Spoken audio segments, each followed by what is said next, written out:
ekwugo banyere mkpa ọ dị ndị na-eso ụzọ Kraist iwezuga ndụ ha zere mmehie ka ha wee nwee ike ịnọ Chineke nso ma gbaa mbọ fọ na ha biri ndụ ha n'ịgbaso usoro na ozizi nke akwụkwọ nsọ.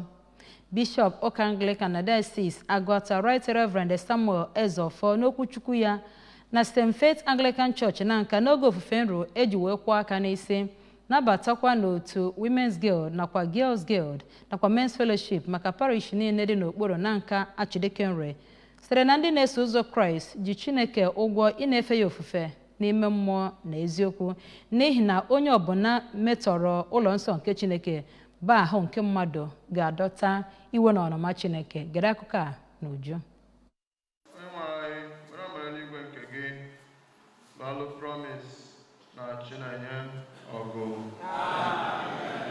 O kwuru na onye ọbụla dị ndụ ga-enyerịrị akụkọ maka ihe niile Chineke ji wee gọzie ha n'ụwa. Ya mere o ji dị mkpa ka onye ụka ọbụla jiri ndụ ya wee jere Chineke ozi. Bishọp Ezeofor kwararị na ụfọdụ ndị ụka na-eme iru abụọ na efekwa arụsị. Ya bụ bishọp onye kpọpụtara ya bụ ihe ejiri mara ezi agamozi nke gụnyere divine ownership, human responsibility, accountability nakwa divine reward, gwara ndị nne na nna ka ha gbaa mbọ zụnyite ụmụ ha n'ụzọ nke Chineke ma na-agbazikwara ha n'ihi na ha ga-asarịrị asịsa ma ọ bụ na ụmụ ha gaa n'ụzọ adịghị mma. Na ntụnye nke ya, onye supervising priest na Nanka Archdeaconry Reverend Canon Ifeanyi Mgbemena, onye kelere ya bụ bishọp maka njem nleta ya, gwara ndị ahụ ebugoro n'ọkwa ka ha gbaa mbọ na-ebi ndụ kwesịrị nṅomi. N'akụkụ nke ya, onye vika na-elekọta St. Faith Anglican Church na nka Reverend Arinze Chukwu Odinye kelere ya bụ bishọp ma gwakwa ndị ụka ka ha jidesie okwukwe ha ike. Ya bụ mmemme bụ nke onye isi Agụata Women's